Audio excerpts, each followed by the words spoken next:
This video is just going to cover the Cornell note system template on Notion. It's not going to go into depth about the the thinking behind the note-taking system, because I believe there's already a lot of stuff on the Academic Skills Kit website that show you about that, and there's a lot of stuff already online. So this is just going to focus on how you would get that note system template up on Notion and what it looks like. So you would go to your sidebar, which is always on the left-hand side, all the way down to the bottom, add a new page, and it'll bring up this blank document here. And then I'm going to go to templates.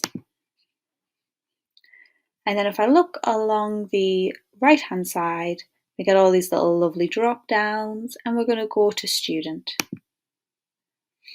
And about halfway down, you can see here, Cornell Note System. If I click on that, it brings it up here as a little preview.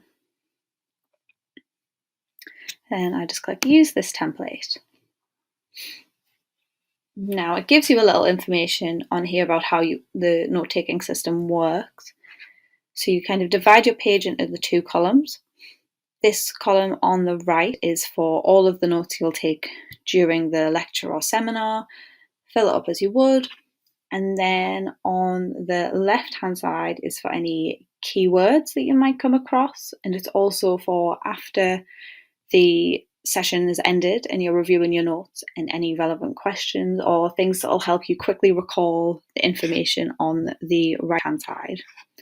And then at the very bottom, you would create a short summary of everything you've learned from the top. And this helps you internalize the information, as it says here.